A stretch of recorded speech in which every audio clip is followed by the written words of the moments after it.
Welcome back to the Professor Penn podcast. David Penn here, episode number 108, Heartless. And if you happen to be with me for the cold open, there was no beating hearts in those robots. You know, this is advertising. What they've got behind the curtain is a lot more advanced than what they're showing us.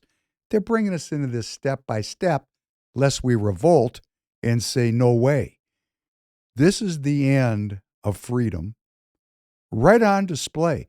And they showed those computer geek people and those engineers working on this, made it so anthropomorphized, the movement, everything. Great. No heart, no soul, programmed. You know, if you ask an American military member to open fire on American citizens, they might look at you and say, no way, I'm not doing that. These are my fellow Americans. You think these robots are going to have that kind of moral clarity? Ha! Wow. So this is where we're at. If we look at this and then wed it to the concept of artificial intelligence, and we can get out of our worldview and go down the rabbit hole, take those red pills, as Morpheus was talking about in the previous episode. Take that red pill and go down the rabbit hole and ask, where is this heading? Where is this heading for myself, for my children, for my community, for mankind? Where is this heading? Come on. We're getting slow walked into prison here. And actually, you know, it's not really slow walking. It's moving quicker and quicker. I want to pray first because I need it really terribly myself. So please humor me. Blessed are you, God and King of all worlds. Thank you for creating the light and the dark. Blessed are you, God and King of all worlds. Thank you for creating me in your image. Blessed are you, God and King of all worlds. Thank you for making me an American. Blessed are you, God and King of all worlds. Thank you for making me free. Blessed are you, God and King of all worlds. Thank you for healing the blind. Blessed are you, God and King of all worlds. Thank you for feeding the people. Blessed are you, God and King of all worlds. Thank you for releasing the bound. Blessed are you, God and King of all worlds. Thank you for raising up the downtrodden. Blessed are you, God and King of all worlds. Thank you for creating the heavens and earth. Blessed are you, God and King of all worlds. Thank you for providing for all my needs. Blessed are you, God and King of all worlds. Thank you for directing my path. Blessed are you, God and King of all worlds. Thank you for my American courage. Blessed are you, God and King of all worlds. Thank you for crowning America with glory. Blessed are you, God and King of all worlds. Thank you for restoring strength to the weary. Blessed are you, God and King of all worlds. Thank you for sending your only Son to die on the cross, that I might be saved. Forgive me, Father, I have sinned. Pardon me, my King, for I have willfully transgressed, for you pardon and forgive. Blessed are you, God and King of all worlds, who is gracious and ever willing to forgive. This one part of the prayer, blessed are you, God and King of all worlds, thank you for making me free. This goes beyond the concept of freedom at first blush. It's freedom from the addiction to sin.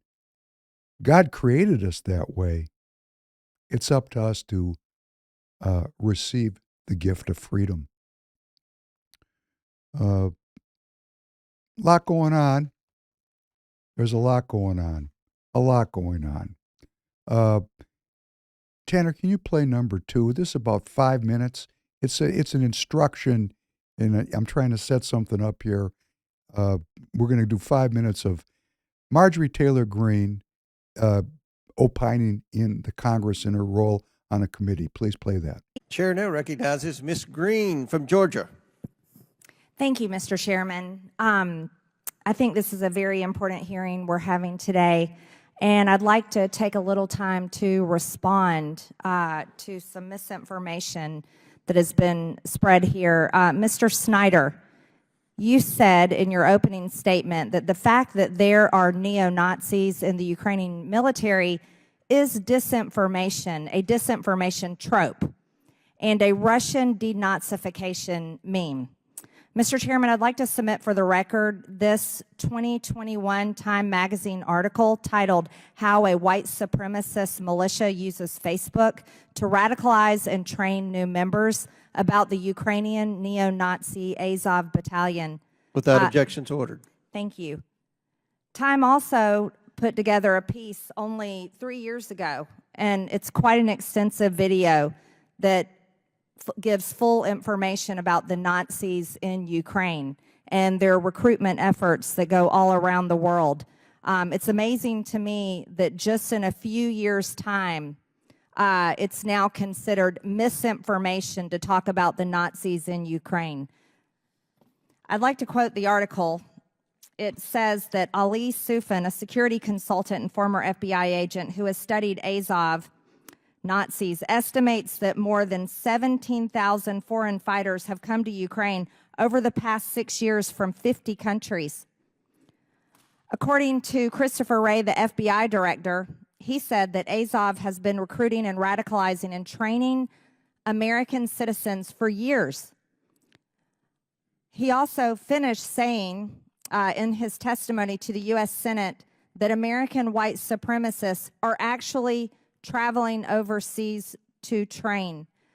This is an extremely concerning situation. I don't think anyone in the United States government, Americans, do not support actual Nazis or white supremacists. I know I certainly do not.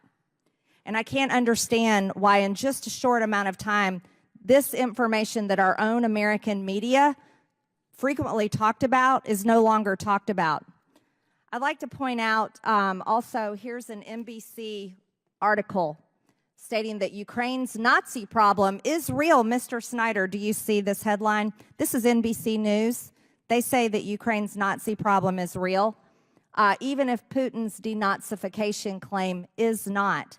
So even our own American media, unless you consider NBC or Time Magazine misinformation spreaders or disinformation media outlets, this is contrary to what you testified. And there's frequent pictures all over, anybody can find them, of Nazis. Here they are. This looks like something you'd see out of Hitler's Germany from Ukraine. And this is something that's extremely important to talk about. According to the Council of Europe, however, Ukraine is ranked well in the top half of countries in terms of how corrupt they are. In the last 5 years, Ukraine is ranked close to the countries like Gambia, Iran, Myanmar, and Sierra Leone in corruption. That's not very free and democratic company to keep. Ukraine has canceled their elections, arrested members of the press, not allowed different types of religion unless it goes along with the Ukrainian government. And right now, the biggest push in Washington, D.C. is to fund the Ukraine war with another $60 billion. And while we're talking about the CCP, I think it's extremely important to point out that our own wide open border is the most dangerous threat to our national security. According to CBP data, there have been 24,296 Chinese nationals enter the United States at the southern border just this year in 2024. I want you to know that's up 7,000% since Biden took office in 2021, when only 342 Chinese nationals crossed our border. When we're talking about national security and talking about threats through the United States, Congress needs to remember that our open border is the greatest threat to the American people who, by the way, Monday was tax day, April 15th, when struggling Americans pulled together to pay their taxes or filed for extensions or paid money that they just didn't have and desperately are hoping for a tax return. The United States federal government is doing everything they can here in Congress, persuading members of Congress with every lobbyist from foreign countries and groups, trying to tell us to send $100 billion overseas, and we're doing nothing for our border. So when you want to talk about misinformation, Mr. Snyder, you might actually look a little closer to American media if you don't like what they're saying. Thank you, Mr. Chairman. I yield back. Mr. Chairman, does he have the opportunity to respond? I got into it a little bit with Dr. Snyder over this, and with many of his supporters. I would just like to continue and comment on this as we go along here. But before we go on, one of the scurrilous attacks on Marjorie Taylor Greene is she's stupid. And I'm not saying she's smart or dumb because I don't personally know her.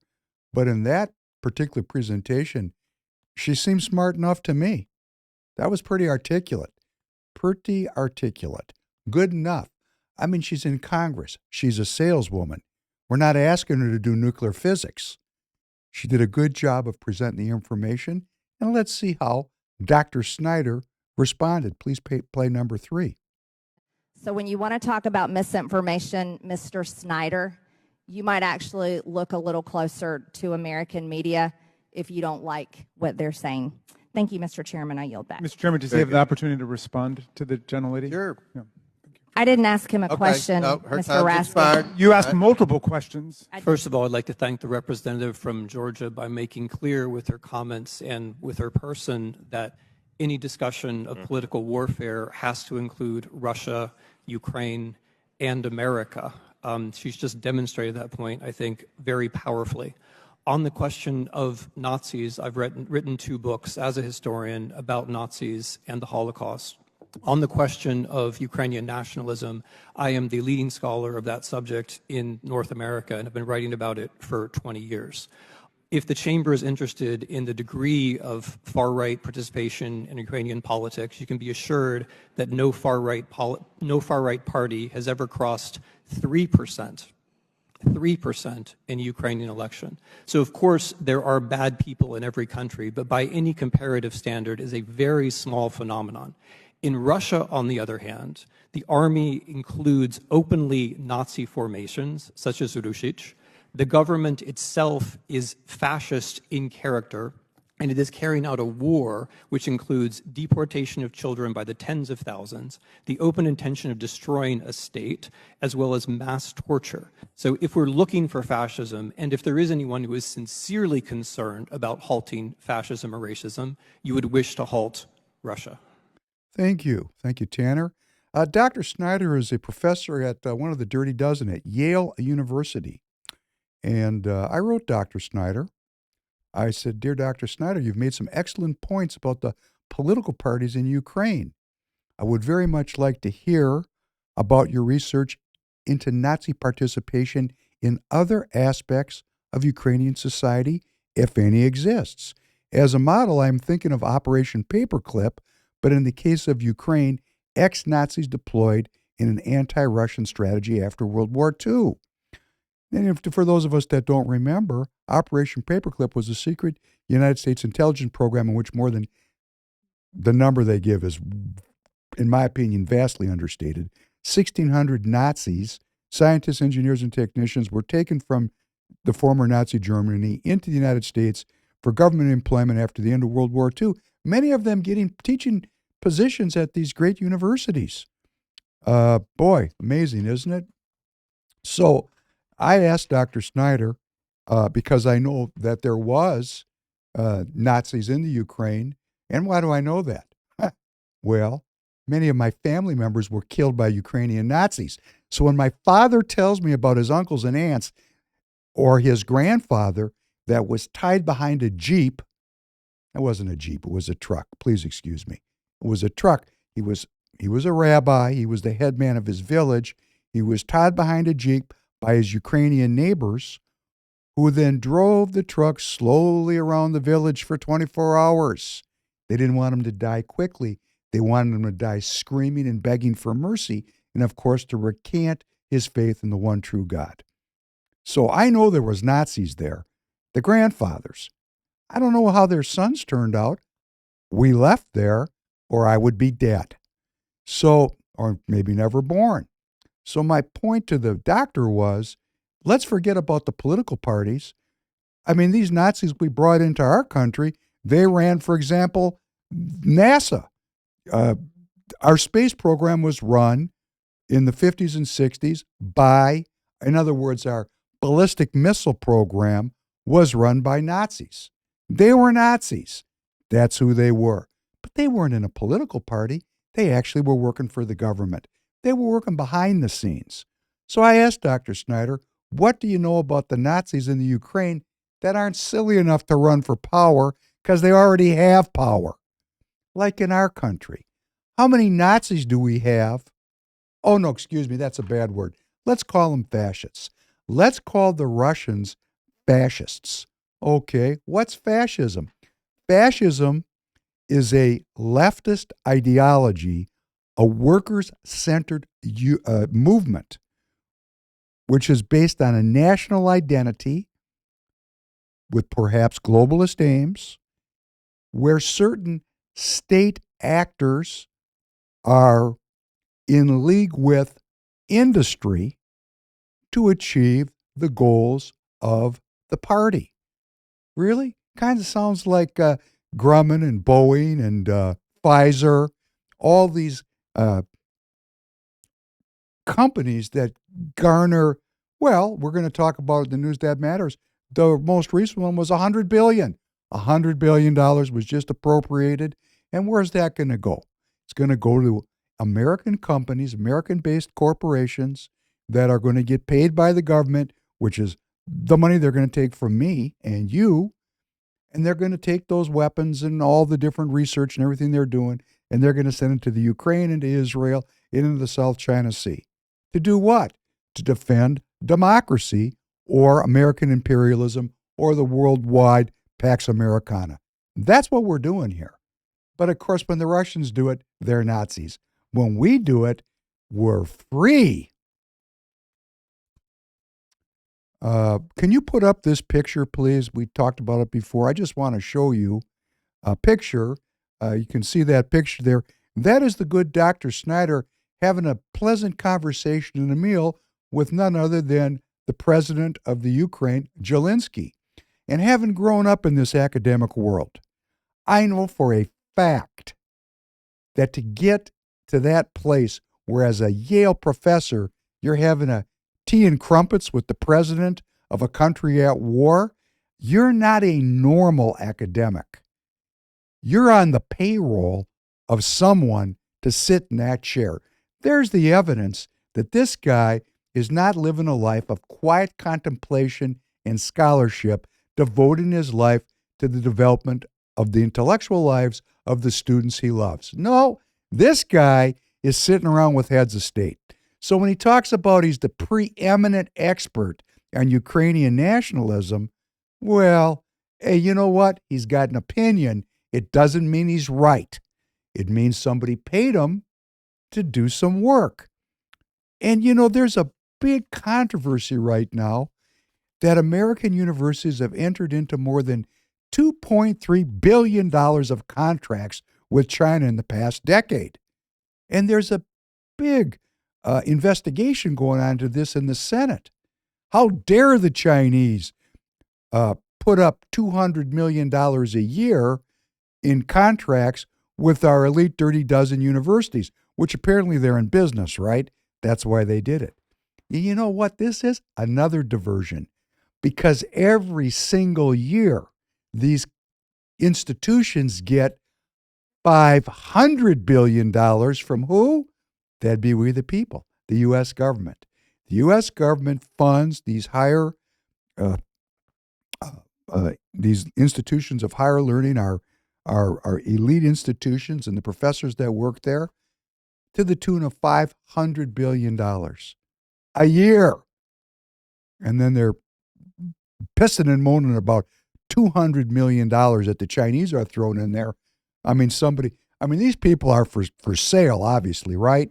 If you're taking $500 billion a year, this isn't about free inquiry in the search for truth. This is you're paid to create things. Like at the beginning, those robots. Who do you think funded that? Who's funding those robots? The research to create those robots, that they're going to put weapons in their hands. We're going to see them on the street corners of America very soon. Very soon. They're now experimenting with fighter planes that have no pilots. Well, great. Isn't that great? It's always for the health of the people. We don't have to lose any pilots anymore when a plane crashes. Isn't that great? All these expressions of man's arrogance are always fanced as it's good for man. No, arrogance is a deadly sin. And we're funding it. We're sitting around here enjoying our evening together, and I think it's the 23rd of April, right? 23rd of April at 7:30 p.m. We came on tonight, Central Standard Time. We're enjoying each other. I'm glad I'm here. I wish you well. I didn't have a great weekend. I'm not happy with myself. I'm just sharing with you. But today's another day. I get another shot starting today. And this is all going on, and we're going about our business as if life is the same. It's changing at a faster and faster rate. And the solution for those of us that want to maintain family and faith and country and freedom and a constitution which grants certain unalienable rights, if we're going to work for that, we're going to get involved in politics. We're going to go to the precinctstrategy.com and take a tutorial about how to get in the game of politics. Politics needs us. We're a political action community. And I do want to say I want to thank the support. And I have to take a minute because I've been forgetting to ask for your help. And we have to. We just have to. I have to. I have to say thank you for going to freepeopleradio.com, going to the store, picking out something. And please, let me try to do a new ad for TireGet. I'm going to go 60 seconds, and I'm going to talk about this service because you got to buy tires from someone. And if you buy them from us, you're really funding Free People Radio. And I'm here to help you do that. So please let me just talk about TireGet. TireGet.com. TireGet.com. That's TireGed. Let me try again. TireGet.com. TireGet.com. It's an online e-commerce tire retailer. We have everything you need in tires for your pickup trucks, for your cars. We have major brand tires. We have private label tires. They're all at the right price. We do the service in your backyard. And when you call in, you might get to talk to Professor Penn or any of our trained staff there to help you. Go out to your car. Take a picture of the tire size on the sidewall of your tire. Take a picture of your license plate. And then take a picture of your tread, because I will help you decide if you need new tires. It's springtime. It's the time to buy new tires. When the tires wear down, we lose our traction. Traction equals safety. So please go to tireget.com and let us help you get your next set of tires. Thank you very much. All right, back to the script tonight. Here in Minnesota, where I have a great growing reputation amongst the establishment as an asshole par excellence, and I have a great group of people that are now starting to work with me because we're getting the state organized, and this podcast is part of it. We have a candidate for the Republican endorsement in Congressional District 2. His name is Joe Tarab, and he posted up a tweet or something I saw on X, and here's what it says. First, there is a Fox recent news story about my opponent scrubbing his legal website just prior to entering the race in order to hide or downplay the types of criminals he represented. Let me say this to be clear. Everyone has a constitutional right to a defense, and our legal system depends on it. Yes, there are overtly political prosecutors out there. Most of these prosecutors spent their careers as criminal defense attorneys, such as Keith Ellison and Mary Moriarty. If this is starting to sound convoluted, that's because Joe Tarab most recently was a federal prosecutor, just like these people that are prosecuting President Trump. Same team. Fox News article brought up more questions than answers on the kinds of clients my opponent represented. We're talking about the worst of the worst, multiple child sex offenders. This goes on, where he's throwing shade on his opponent, Tyler Rame, because he's worried that he's not going to get the endorsement this coming Saturday. April 27th is when all the congressional district conventions are held here in Minnesota, where the delegates, if you're a delegate, you got a seat at the table, you get to say who the party endorses. And he also goes on to say that he has all this money, so much more money than his opponent, and that money is necessary for beating Angie Craig. Well, I have a few comments about this. Joe Tarab, I do not know him personally, so I cannot comment on him, and I'm really not even that clear about his politics, but I know about his opponent, who is unabashedly America First. Joe Tarab is a federal prosecutor. He's an attorney, and he's a former Marine. Attorney, federal prosecutor, Marine. Now, this guy might be the greatest thing since sliced bread, and I'm open to finding that out. So, Joe, if you're hearing this and you want to call me, you're more than welcome to come on. We can sit down at the table and talk about it. But my questions are, where do you stand on the Ukraine? Where do you stand on Israel? Where do you stand in the South China Sea? Where do you stand on the military? Where do you stand on war? Are you for peace? Brother Joe, are you unabashedly for the American people that want to get out of the endless war? Where do you stand on debt? Don't tell me you're for the border. This is like Joe Frazier, who's running against Royce White. Oh, we got to fix the border, and we got to get our spending under control, but we need to have an American empire. You know, you got to be dumb as dirt to believe you can have fiscal responsibility and an empire simultaneously. It doesn't add up. Something has to give.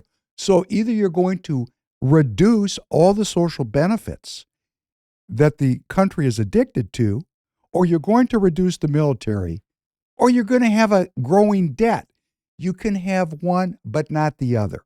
It's just that simple. And where's Joe Tarab on that? So I'm going to say this, and I get into trouble for this, and I don't care. About a quarter of the Minnesota GOP is ex-military. I've said this, I'll say it again. My best friends, the people I respect the most in my life, the people I spent 20 years with. I love these people. They're ex-military. Great. The guys that I know that were up front, they all seem to not want to send their sons to go up front. That's just what they tell me. I'm sure that's not everybody's opinion. But we've got way too many people taking positions of influence in these political parties and getting elected that are attorneys, prosecutors, and ex-military. I mean, it's a trifecta of BS because these people are defenders of the status quo. Attorney, that means rule of law. Ex-military, that means we're paying $1 trillion for these people so that they have the time to go out and devote their lives to politics while I have to go out and devote my life to making my daily bread. Does this seem righteous to me? It does not. And then, of course, we're in an endless war. Now, let's say all these ex-military people show up and they all hate war because they've seen what it does. Great. Say it, Joe. I hate Joe Frazier, Joe Tarab. I hate war. I want to reel in the empire, and I want all this money to go in to restoring the American people's well-being. Hey, great. Come on, Joe Frazier, come on. You seem to weasel out of this debate with Royce White, which I told you I'd hold back. That debate's not happening. Why? Because they don't want the dance on the stage. Because when you're asked, are you for these wars? They're going to say, yes, we are. We have to project strength. America is the defender of freedom. Really? Is that our role? What kind of brainwashed, hokey crap is that? That goes back to the way back. That goes back to manifest destiny. That goes back to the idea of slavery. All this is one race is superior and another inferior, rebranded as the post-World War II Democrat liberal order. There it is. Those of you who are with me get me, and those of you who are here to hate me will hate me. But it doesn't matter if you hate me or you love me. This is going to play itself out in the streets of America. Do you see all those kids protesting against this war in the Gaza? You think they're going to be supporters of American imperialism? Do you see all these America firsters who are done with this endless war? Do you see an anti-war movement forming in this country? If I seem mad and upset, it's because I know that they've taken the nuclear weapons out of their sheaths. Now, they put them back in now. Why? Why? Well, let's get to the news that matters. Without further ado. The U.S. House this past weekend, when we were out watching whatever we were watching on Saturday, maybe we were watching our kids play at the mall, maybe we were watching golf, maybe we were watching the garden where we were planting our flowers. On a Saturday, when we were thinking about relaxing, not paying attention to these people, the Congress passed the war bill that they've been working on for months. Speaker Mike Johnson's had his quote-unquote Churchillian moment. He's now a great statesman because he's funded these wars to defend democracy. The Ukraine bill passed 311 to 112. What's in that bill? $61 billion. That's what's in that bill. $61 billion. It's almost like a rounding error now, right? $61 billion to support Ukraine in its 2-year-old battle to repel Russia's invasion. $23 billion goes to replenish U.S. weapons. That means that U.S. companies are going to get the money, which means, according to Morning Joe, it's good for American employment. Isn't that great? Our economy is based on killing people. What a great basis for us to go forward in peace and love and well-being. Our economy is based on killing people. That's great. $11.3 billion is going to fund current U.S. military operations in the region. And in fact, rumors are afoot that U.S. military is now in Odessa. Don't have it in, 8x10 glossies, but I'm going to get it. They passed $26 billion to support Israel. $5.2 billion will go to replenishing and expanding Israel's missile and rocket defense system. Another $3.5 billion will go to purchasing advanced weapons systems, $1 billion to enhance weapons production, and another $4.4 billion for other supplies and services. Oh, this is great business, isn't it? War is great business. It just doesn't help me, and it probably doesn't help you. It doesn't help the regular mud people. I got my friend, Brother Dave, calls us the mud people. I didn't like it, but suddenly it's starting to make a lot of sense to me because they don't give any care or concern about us. And you saw those scenes with the Democrats voting for Ukraine. They popped up them Ukrainian flags. People will spit on a U.S. flag, but, for the Ukrainians, because they're globalists, right? They're globalists. It's our role in the world. These people, I don't know what they got on these people. And I suppose if I ever run for Congress, every sin I've ever done, they'll probably sit me down in the room and say, if you don't vote the way we want you to, Congressman Penn from CD3 in Minnesota, we're going to tell all the people about you did this, you did that. You know what? Before I run, I'm going to tell you every damn thing I ever did.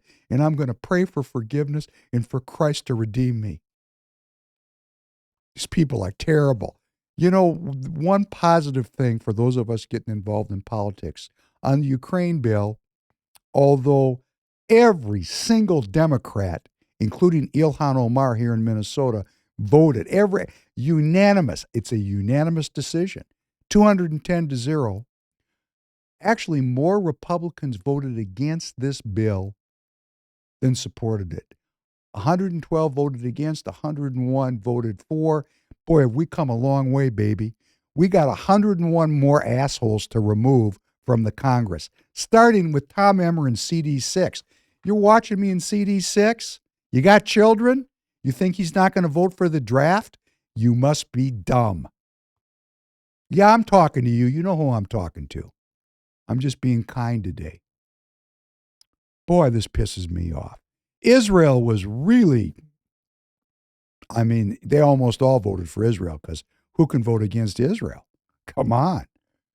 The Republicans was 193-21. The Democrats, when it came to Israel, 37 Democrats jumped up and voted against Israel. So they were unanimous on the Ukraine. Huh? But 37 of them hated Israel so much they said, no, we're not voting for Israel. Okay, that's cool. Got to start somewhere. And, I've said many times my daughter's at Columbia. I didn't know she was a student with Ilhan Omar's daughter. She's also a student at Columbia. Protesting. All the Dirty Dozens are shut down with the protestations against, guess what? Genocide Joe and this $29 billion that they frogged up to continue the war. It's fantastic, isn't it? So here's how it went down in Minnesota. In Minnesota, on Israel, Craig, yes. Emmer, yes. Finstead, yes. Fishbag, yes. McCullum, yes. Phillips, yes. Stauber, yes. One no, guess who? That's Ilhan Omar. Ukraine, Craig, yes. Emmer, yes. McCullum, yes. Omar, yes. Phillips, yes. And then we had 3 no votes, Finstead, Fishback, and Stauber. Why? Because they all got to get elected. They all got to get endorsed. And there's this little funny thing happening in Minnesota. We got a lot of America Firsters running around in here. So because they had the votes, they let them off the hook. Let's go Taiwan. Craig, yes. Emmer, yes. Finstead, yes. McCollum, yes. Omar, yes. Phillips, yes. Stauber went yes on the anti-China thing. We had Fishback with a nay, and that's because she's up by Otter Tail County, where they're really on her ass up there. So she really went America Firster. But having dealt with her political people, I'm not quite so sure. But she's also welcome to come on the podcast. You know what? If you want to come on here, because this podcast's got a wide Minnesota audience, you want to come on here? I will be very respectful. I will not be derisive or sarcastic. Just tell the people what you think. Go on the record, because I'll ask the questions the people want answers to. So what did I get out of this? On the Republican side, one Minnesota Congressman from CD6, Mr. Tom Emmer. Mr. Tom, it's the greatest cuts in the history of the government, the greatest cuts ever. Mr. Tom Emmer. He voted yes on Israel, yes on Ukraine, yes on Taiwan. Yay, yay, yay. Great. We got to know who people are. Only 21 members of the Congress out of 431 voted no on both Ukraine and Israel funding. I'm going to read their names. Biggs, Arizona. Boebert, Colorado. Burchett, Tennessee. Clyde, Georgia. Crane, Arizona. Davidson, Ohio. Desjardins, Tennessee. Gates, Florida. Good, Virginia. Gosar, Arizona. Green, Georgia. Harrison, Maryland. Massey, Kentucky. Mills, Florida. Nails, Texas. Norman, South Carolina. Perry, Pennsylvania. Rosendale, Montana. Roy, Texas. Tiffany, Wisconsin. And Zinke in Montana. 21 members of Congress out of 431 voted no.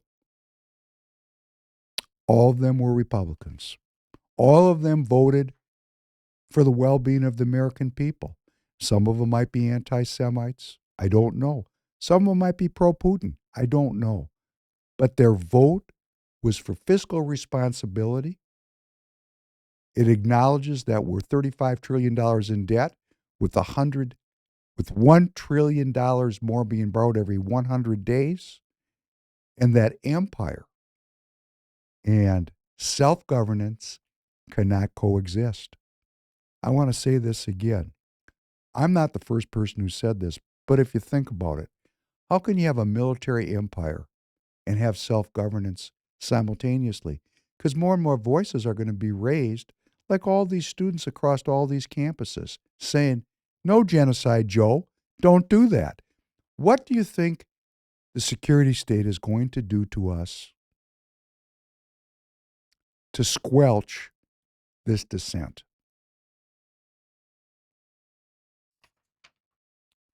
I know that I have spent a weekend running away from my responsibilities. On a personal note, because we're doing this together, this is a psychological process for you and for me. So, for me, it's a psychological process. I recognize sitting here with you, I ran like a coward all weekend. You're going to say, come on, you're here. How could you? I know what's going on inside of me. And I got a long way to go. But you stay after me, and maybe I'll get there. And maybe we'll all get there, because we need supernatural help. And to get that help, we got to deserve it. Our government, that would be you, we the people, on this attack that happened very recently, where the Iranians attacked Israel, our government, our money, we shot down, that's me, 80 of those attack drones and at least 6 ballistic missiles were shot down by U.S. military forces in the region.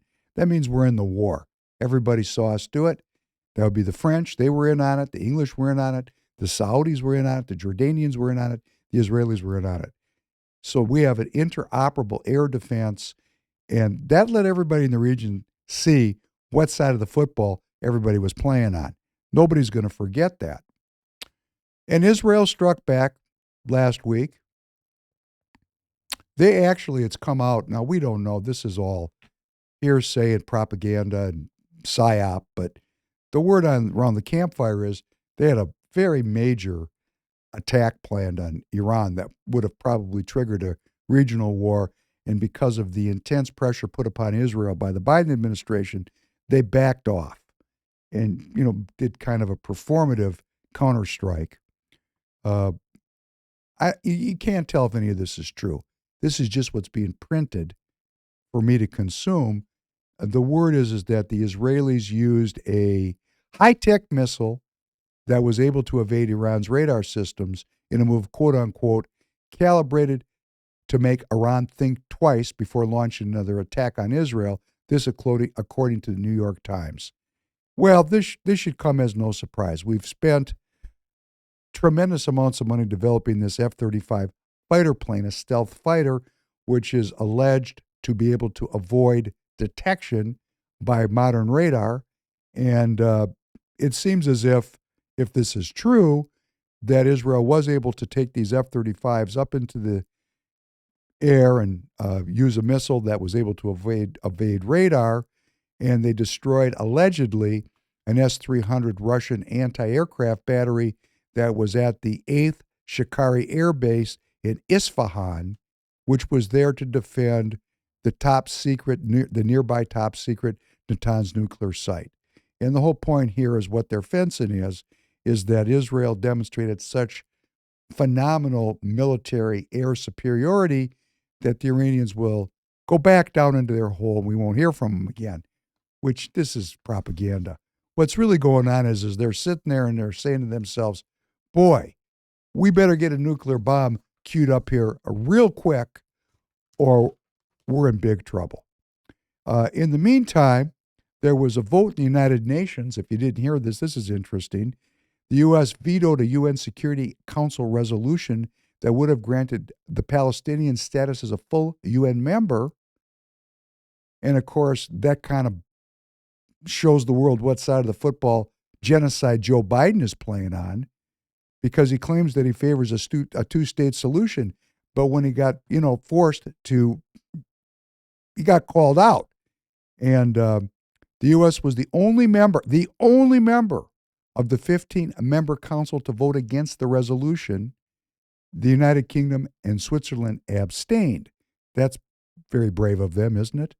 There were 12 votes in favor of the Palestinians being granted status as a full member state, and those votes came from, not surprisingly, Russia and China. France, our friends France, they were all good for it.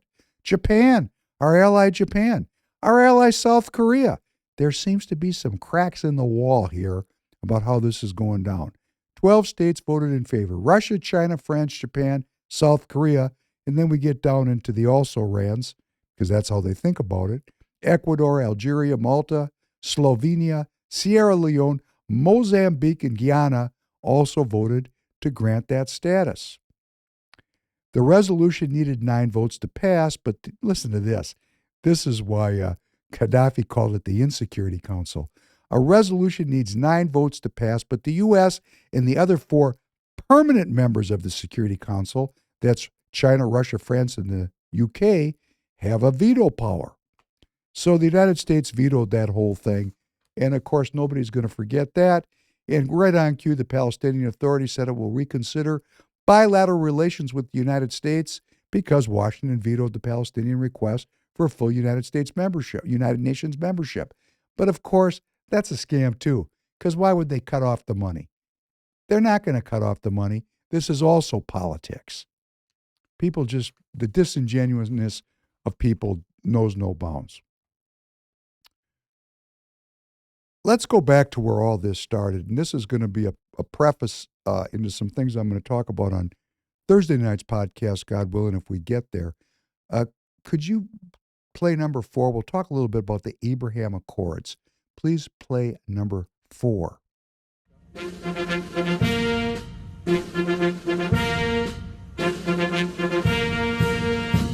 Ladies and gentlemen, the President of the United States, accompanied by the Prime Minister of the State of Israel, His Highness, the Minister of Foreign Affairs and International Cooperation of the United Arab Emirates, and the Minister of the Foreign Affairs of the Kingdom of Bahrain.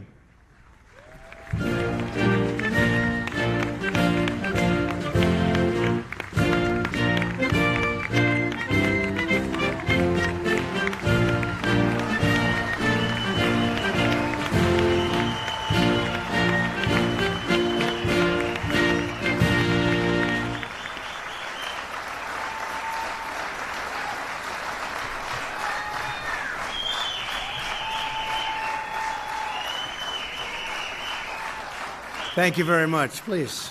Thank you.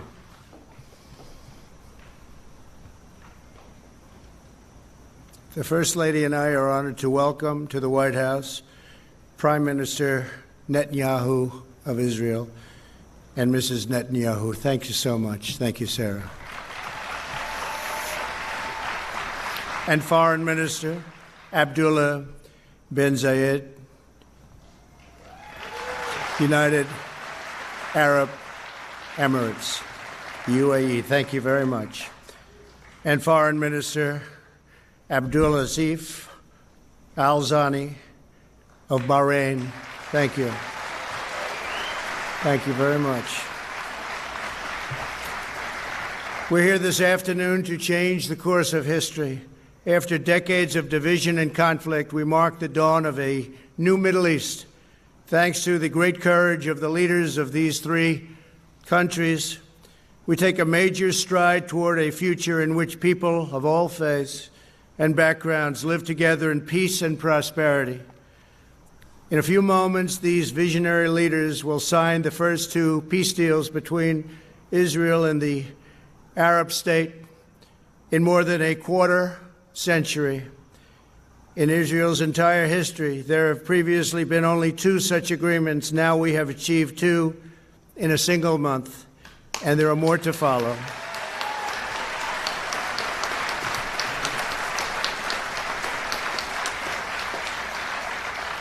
Israel, the United Arab Emirates, and Bahrain will establish embassies, exchange ambassadors, and begin the cooperate and work together so strongly to cooperate as partners across the broad range of sectors, from tourism to trade and healthcare to security. They're going to work together. They are friends. The Abraham Accords also opened the door for Muslims around the world to visit the historic sites in Israel and to peacefully pray at Al-Aqsa Mosque in Jerusalem, the third holiest site in Islam.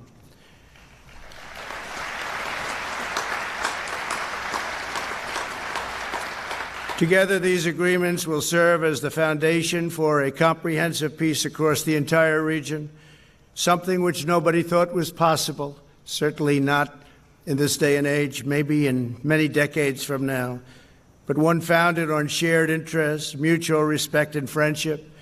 To our honored guests from Israel, the United Arab Emirates, and Bahrain, congratulations on this outstanding achievement. Congratulations. Fantastic.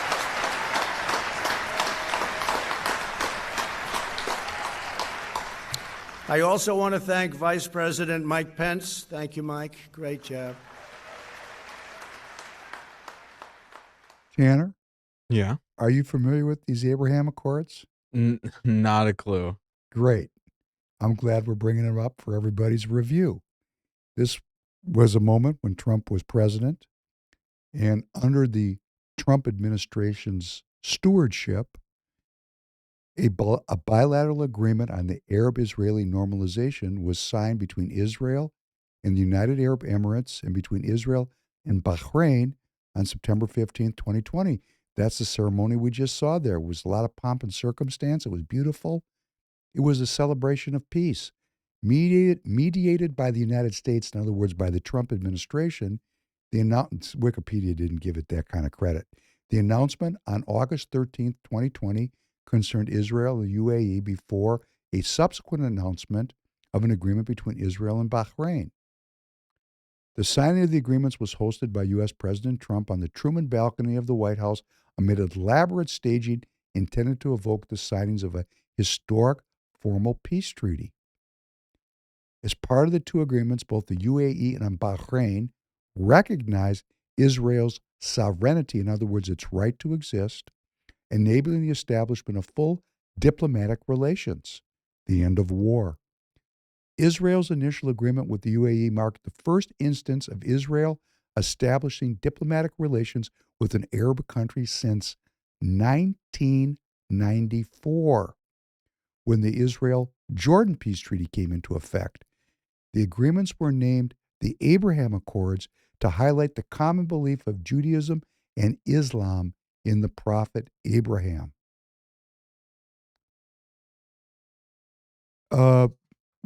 We've come a long way, haven't we, baby? Things looking really peaceful now. See, Trump, he's such an ass. Man, he's an ass. Just hate this guy, right? I mean, he's all about himself. We're going to talk about this the next time, too. And I'm going to set that up. The economic impact of this. While Israel and the UAE had long maintained a de facto recognition in areas of business, including the diamond trade and high-tech industries, including artificial intelligence and defense, the accord opened the door to a much wider range of economic cooperation, including formal investments. You know, trade. That would be the post-World War II Democrat liberal order, which is founded on trade and military might to create a more peaceful world. But see, Trump, he's no good. He's just no good. I mean, we hear it all the time. We read it all the time. And then the young people like Tanner have no idea that his administration negotiated a peace, and the peace was not done with that. I mean, there was a whole bunch of other countries that were lined up getting ready to go. On December 10th, 2020, President Trump announced that Israel and the Kingdom of Morocco had agreed to establish full diplomatic relations. The agreement was negotiated by Trump's senior advisor, Jared Kushner, who is widely criticized. You know, so that the Oman postponed a decision to normalize ties with Israel until after the U.S. presidential election because they figured, hey, they'd have chips on both sides of the bar. But on November 3rd, 2020, the election happened. Biden won. And then in February 2021, Foreign Minister Badr al-Busaidi said that Oman would keep their level of relation and dialogue with Israel involved in the appropriate channels of communication, and said Oman was committed to peace between Israel and the Palestinians also. So Oman got in line here.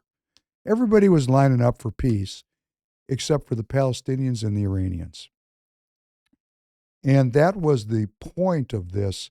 It had been said since the 80s that there could never be peace in the region until the Palestinian-Israel issue was solved with a two-state solution. And Trump said, yeah, that's kind of a judgment. Judge not lest you be judged. So they went out and they got all these other countries lined up to create peace agreements with Israel. And that was very threatening to the status quo of the Middle East, which is based on a forever war. So could you please play number 5? Please play number 5.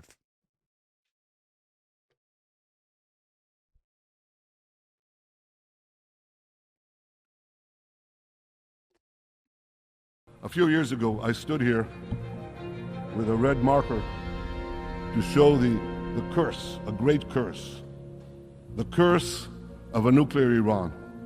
But today I bring this marker to show a great blessing, the blessing of a new Middle East between Israel, Saudi Arabia, and our other neighbors.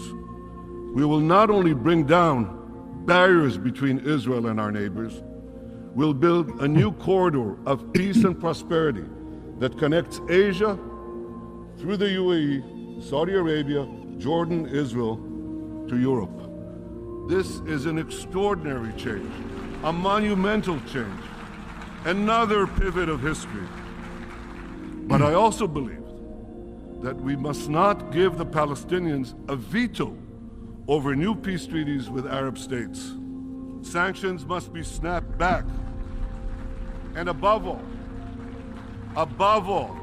Iran must face a credible nuclear threat. Well, that was sounded good there in front of the United Nations, but the Palestinians definitely had veto power, and they've exercised it. So the region had a peace process that was actually bearing fruit.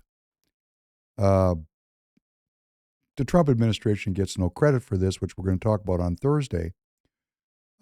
Young people don't even know that Trump had created this peace. I don't want to say he created the conditions within which people could sit down and end war, because war is tiring. Who wants to be at war? Only the people that profit from it. And this, in a way, kind of proves that Netanyahu really wanted a peace, and so did these other countries, because they signed peace agreements.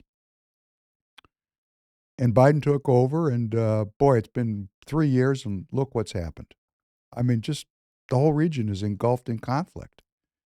Now, that's not all Biden's fault, but his foreign policy team failed at maintaining the momentum towards peace that they inherited. No, I'm not going to say that they did it on purpose. I mean, who cares if they did it on purpose or if they were just incompetent? I say this on podcasts after podcast. And I don't know if these people are dumb. These are all PhDs, right? They all went to the Dirty Dozen. Everybody in government has an intellectual pedigree. That's how you get there, right? So I don't know if these people were stupid or evil. I have no idea. I don't know them personally. And even if I did know them personally, they're so highly trained. If they didn't want me to know, I wouldn't know. But what difference does it make if the outcome is war? If they're incompetent, stupid, failures, or evil, it doesn't matter. And I'm going to say evil could be very good at using incompetence as a cover to hide its designs. Because right now, today, here's the reality. $100 billion is going out the door to fund these wars. Now, what does that mean? It's so complicated. It's beyond human understanding. Even $100 billion is beyond my understanding. Hell, I'm having a hard time understanding $1 million. $100 billion? $1 trillion? What is it even? It's just words. And we're here really still safe in the United States, and, you know, everybody's proceeding with their lives. And what does it really mean? Well, sometimes we can understand what it means by looking at movies, which makes the very complex very simple to understand. Could you please play number 6?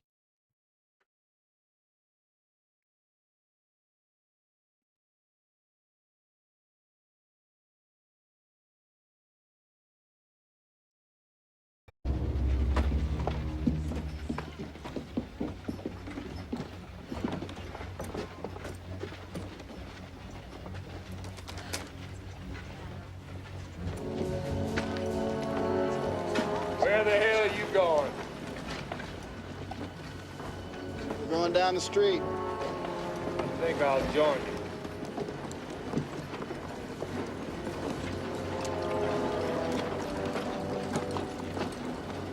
Tanner, could you stop it for a second, please? Okay, there we have Israel, the United States, the United Kingdom, and France in an alliance. There they are. That's the home team right there, our team. Please continue.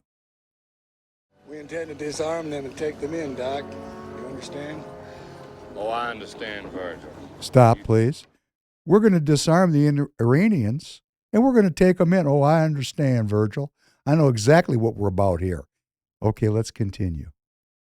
They will.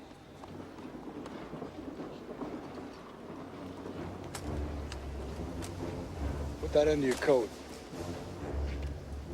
No use provoking them until we get a chance to talk.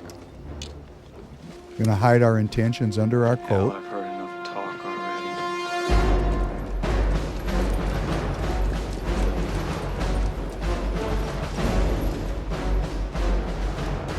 Here comes the people to watch.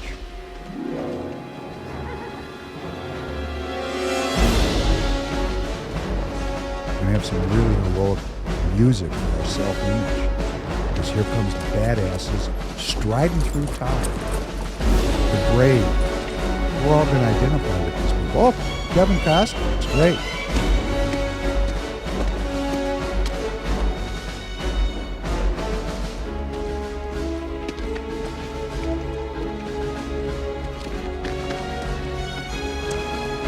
We all get to watch it. It's so cool.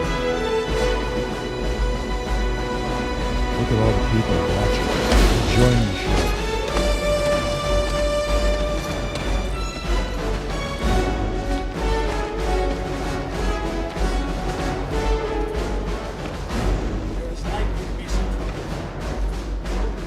It takes a long time to get to the fight.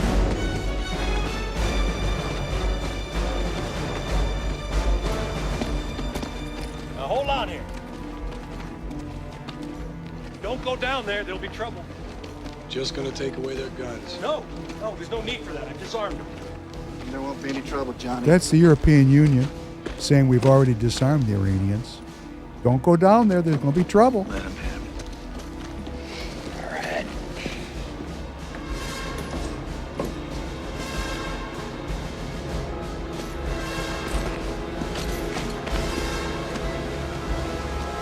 And now we have the standoff.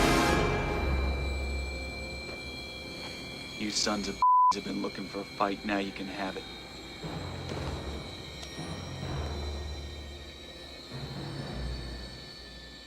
Throw up your hands. I want your guns. That's a nice cover story, isn't it? Give us your nuclear weapons, Iran, right now. That's Iran and China and the Soviet Union and North Korea. There they are.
And then the United States gets to survey all it's done.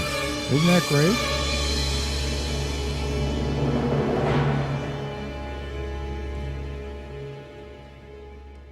Thank you, Tanner. This goes back to the idea of self-image, how baked into all of our heads this kind of violence is. You know, you had the Alliance marching down the street, and all the people came around. They all wanted to see what was going to happen, just like us watching the news. We're a bunch of passive dummies getting off on it. And here comes the European Union. Oh, no, we've disarmed them. There's going to be trouble. Stop. No, they just keep on it coming. They get down there, and there's Russia, China, Iran, and North Korea standing there. And they have the standoff. And they wait for the bad guys to draw first. They touch their gun, then bang, it's on. And there's casualties and people getting killed. And we're all watching that. Our kids are watching that. Fathers are taking their sons to see this movie. And it's reality. And here's my point. What is the difference between this scene and what we're seeing play out in the world today? The only difference is the technology of the delivery of a nuclear weapon, of a ballistic missile, or an F-35 jet. They're much more efficient at killing people, high technology, funded by that $500 billion a year that our government puts in to our elite academic institutions. After all, what are these professors doing? We got the social science people that's the cover story. Will teach your kids to be communists and globalists and to save the earth. And the best and brightest of those kids, they don't care about communism or the earth or globalism. They're really good at math. And they pick those kids out and they take them up into the master's programs and the PhD programs in physics and math and chemistry and biochemistry and computer science. And they fund those people for a lifetime. And what they get for that funding is a PhD, which gives them a big status, a lifetime teaching position so they can create other assholes, just like themselves, and they get to research year in, year out. They might even win a Nobel Peace Prize. Isn't that great? Or a chemistry prize. They might become Nobel Prize winners to do what? To make more and more scientific discovery that allows our military to become more efficient at killing than the other guy. Like this thing that just happened in Iran. Those F-35s went up in the air. with radar evading missiles, if the story is true. They blew up a S-300, the top of the line kit that the Russians sell all over the world as anti-aircraft weapons. Blown up. They didn't even know they were there. And they went home and nary an Israeli died. In fact, very shortly, they won't even have pilots in those planes. Remember the beginning, those Boston Dynamic robots? Artificial intelligence? We're going to fight these wars with no human involvement at all. In other words, who needs humans? They're just a drag on the system. So the whole scam is about these elite academic institutions where we now have them shut down because the hoi polloi people, the political poli-science people, the anthropology people, the women's studies people, those people, they're out screaming that Genocide Joe's got to go and that the United States is funding an illegitimate war against the Palestinian people. Has to stop. And, the world's coming to an end for those schools. Temporarily. But, I bet the physics professors are teaching. I bet the chemistry professors are teaching. I bet nobody shut down the computer science lab. Oh, those people are working right away because they're not really part of the scam, right? The scam where us dummies with kids, spend millions of dollars sending our kids through. All we're doing is we are what we would call co-oping the $500 billion. It's a co-op. They're not helping us. We're helping them. And for those of us that pay taxes, hey, they just are writing off the college loans even of the anthropology students. So the whole thing is about creating this technology because after all, who wants to walk down the street with 6 guns? Man, that might get your ass killed. Wouldn't it be better to sit at Yale or at Harvard or at Princeton or Columbia in some computer science lab and come up with technology that's so dope that nobody wants to oppose the New World Order? And that's what those robots are about. So the theme for today is heartless. These people are heartless. They don't care about humanity. They only care about themselves. The people that we have in our academic institutions that are supposed to be devoted to scholarship,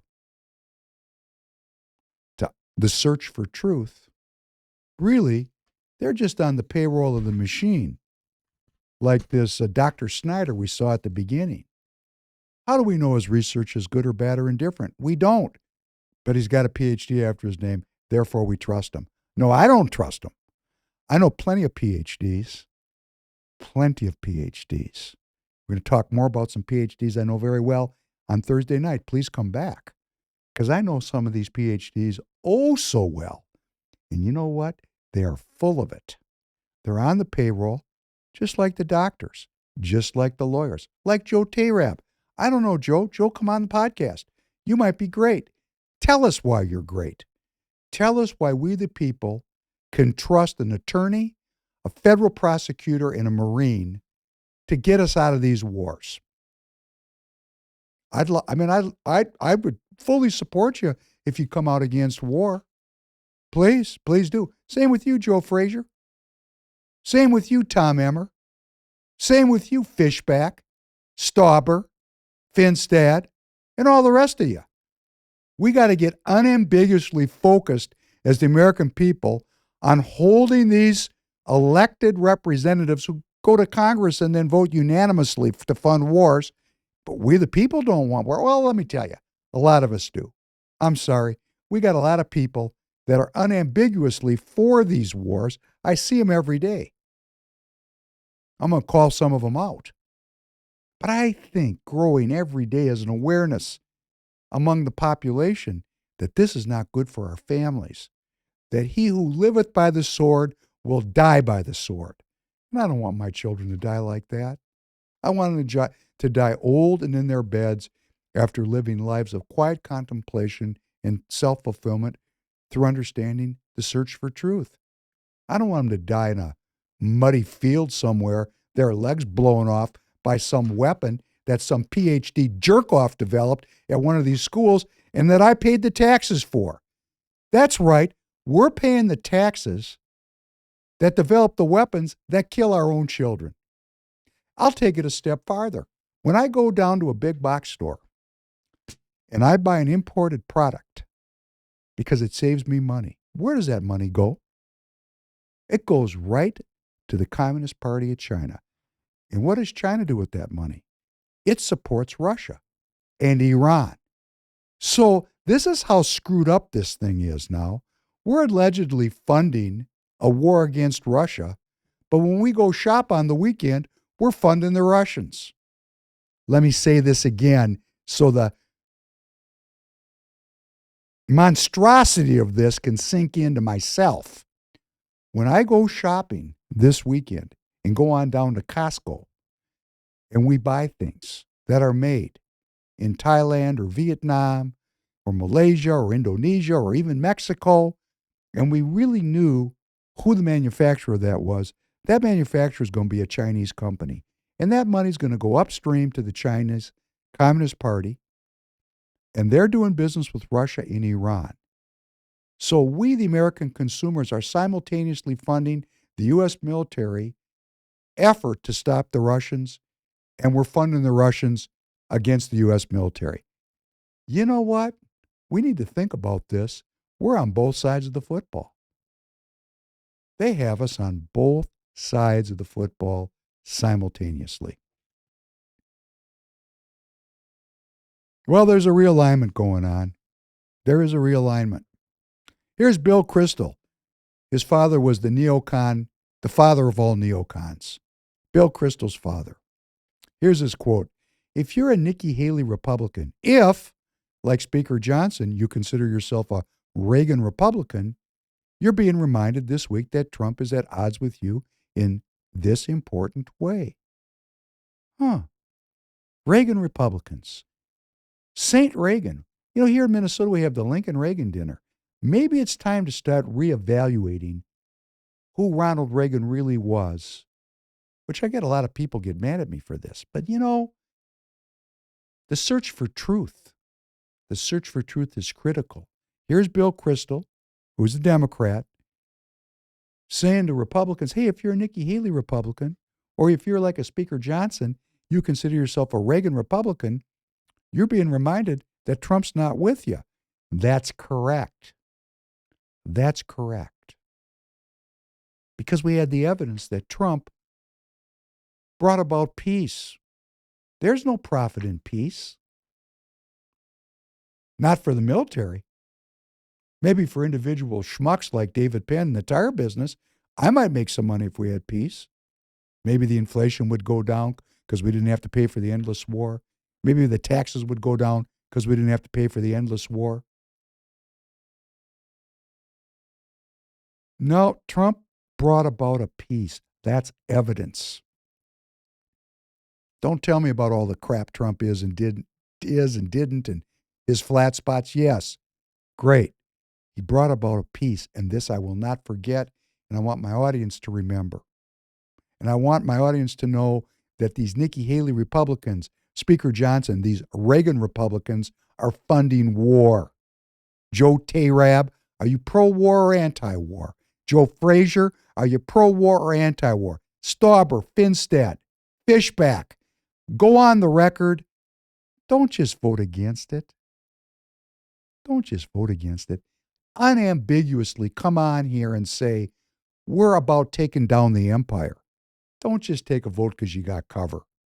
Because I see a lot of cover votes. In other words, they knew the bill was going to pass. They got tough challenges in their districts. And so Representative Emmer, who runs the show, says, vote any way you need to for politics. But Emmer, man, he's the leader of the band. Yay, yay, yay. War, war, war. Tom, I never saw a war I didn't want to fund with the debt. Emmer, I got a new name for him. Representative Tom, I never saw a war I didn't want to fund with debt. Emmer. That's who these people are. Well, it's changing. Here's a guy named Boyce Watkins. He's got a PhD, very important, puts it on there. This is a black man, and his website is Wealth is Power. And here's what he wrote. The Democrats handed Donald Trump a lot of votes by maliciously prosecuting him. Most black people know a fake prosecution when they see it. I'm going to read it again. I know that because I hang around with Royce, I have a lot of African American followers, listeners, viewers, and I appreciate it. Someday I'll tell you my history about that. Just quickly, my father spent his entire academic career working on the issue of racism. He's what the Southern Protestants would say, a kike. A kike. I could go on. I'm not going to be too rude about it. But, you know, if you're black, you know where I was heading with this. My dad really meant it. My dad taught people. They used to have a thing at the university called University College. University College was a place where students could go if they didn't know how to read, and they could learn how to read and learn how to think, get some critical thinking skills. And if they worked hard enough, they might get into the actual university and get a degree. My father, I spent 10 years watching my father teach students how to read in the living room of my house. I'd come home from school at 3 o'clock, and the living room would be filled with people, filled 4 days a week, Monday through Thursday. My father was teaching them how to read.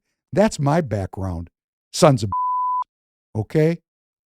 I'm mad today. I mean, I'm mostly mad at myself, but I'm going to get my mojo back. Thank God. So this is changing. I'll read it one more time because I think it's awesome. The Democrats handed Donald Trump a lot of votes by maliciously prosecuting him. Most black people know a fake prosecution when they see it. Could we play number 7? Mr. Speaker, I rise today to oppose the neocon march into another war in the Middle East. It is the same chorus. This time it's Iran. John Bolton, who blundered us into Iraq, now is calling for strikes on Iran all over CNN and cable news. And then you've got Senator Marsha Blackburn saying that we need retaliatory strikes into Iran. And of course, who can forget Senator Lindsey Graham saying, hit them hard, blow them off the map. This is foolishness. Let me be clear. The American people, Democrats or Republicans or independents, do not want another war in the Middle East. They do not want us to make the same mistake we made in Iraq. They do not want trillions of our tax dollars going into foreign wars, and instead they're demanding that we invest in jobs here at home, in childcare, in health care, in America. I call today for the American people to stand up against the foreign policy blob and against the establishment and prevent them from getting us into another war in the Middle East. Thank you, Mr. Speaker. I yield back the rest of my time. Representative Ro Kahana, a Democrat from California. This guy's a lefty, right? You know, it's interesting. If you go far enough left, you get right. If you go far enough right, you go left. I'll give you an example of something I'm thinking about. These people like Robert Reich and Elizabeth Warren and there's others of them, lefties in the Congress, super lefties. They're talking about a wealth tax, because, you know, we got 1/10 of 1% of our population controls a quarter of the wealth in the country. You know, come on, this is kind of ridiculous, right? And they're saying, let's just do 3%, 3%. Why even do it at all? No. I'm so right, I'm going left. We have a $35 trillion debt. These people have $44 trillion of wealth. That's 1/10 of 1%. If you took away 90% of their wealth, they'd still have billions and billions of dollars, and we could pay the debt off. We could be free. It'd be a jubilee. Why talk about 3%? What's wrong with you people? Well, I know what's wrong with you. You're a diversion. You want to start taking people's wealth? You got a guy worth $40 billion. You take away 90%, he's still got $4 billion. You can only eat one steak a day. You can only drive one Cadillac a day. And for $4 billion, and I don't want to be rude, and I said this before, but if your thing is women with $4 billion, it's as many as you can afford. So come on. Why are we playing around and creating diversions for voters? No, Ro stood up there. He sounded as America first as it comes. Listen to it again. If you didn't know that he was a leftist representative from the state of California, you'd say he's an America firster. He should be on War Room with Steve Bannon. Listen to it again. In fact, Tanner, play it one more time because I want to. This is about realignment. We're talking about realignment. Please play number 7 one more time. Mr. Speaker, I rise today to oppose the neocon march into another war in the Middle East. It is the same chorus. This time it's Iran. John Bolton, who blundered us into Iraq, now is calling for strikes on Iran all over CNN and cable news. And then you've got Senator Marsha Blackburn saying that we need retaliatory strikes into Iran. And of course, who can forget Senator Lindsey Graham saying, hit them hard, blow them off the map. This is foolishness. Let me be clear. The American people, Democrats or Republicans or independents, do not want another war in the Middle East. They do not want us to make the same mistake we made in Iraq. They do not want trillions of our tax dollars going into foreign wars, and instead they're demanding that we invest in jobs here at home, in childcare, in health care, in America. I call today for the American people to stand up against the foreign policy blob and against the establishment and prevent them from getting us into another war in the Middle East. Thank you, Mr. Speaker. I yield back the rest of my time. Realignment. It's time for a realignment. I was very hard on myself earlier, and I want to thank all of you for all the positive feedback I get because I'm really trying to model the benefits of the search for truth. And why I was so hard on myself is I actually live with one foot in the other world. In fact, Mrs. Professor Penn is a frequent critic and calls me a philosopher and says that I'm not living in the real world. Well, I'm not living in her real world, but it's the real world to me. And I spent the past time since I saw you last Thursday. On Thursday night, I said, I'm really going to dig in here this next Friday, Saturday, Sunday, and Monday. And I'm really going to spend as much of my time focused on being with that infinite unknowable, which gives me so much health and well-being and so much insight and so much meaning for my life. And what I did was, Friday, Saturday, Sunday, and Monday, was the opposite. I filled my mind with all kinds of material things, and I didn't live up to my own standards of behavior. So that's why I pray, forgive me, Father, because I've willfully transgressed. And I did. I knew I was doing it, and I let myself do it, and I suffer because of it. And I'm not afraid to share that with you because it's a high bar to try to let go of the distractions that take me away from communing with an intelligence that's so far beyond myself. I have that benefit, I have that skill, and I chose not to do it. And I chose not to do it because I'm afraid. And really, fear is really the governor on the thing. I'm afraid because I might be crazy. I'm afraid because I might be called upon to do something that forces me to suffer tremendously or give up my life. I'm just afraid. And that's not courage. That's the repudiation of courage. So we all have that, right? I mean, if we get to that point where we have taken that step out of the material and we have an entree into the majesty of what we can't see and have that communication, and we break it down for any reason, that's just fear. So I'm going to realize that it says, be careful for nothing. It's a very important scripture. It means, what good does it do you to be afraid? Be careful for nothing. I'm going to work on my courage, because it will be with courage that the American people will realign this country and take the power away from these militarists and these people that are caught in an illusion about human character or what humans are. What do they call that? There's a word for it. I'm so far out there right now I can't think of it. But there's this judgment that says this is just the way humans are. This is just the way we are. No, it's a test. It's a test. Can we choose peace and love instead of self-interest?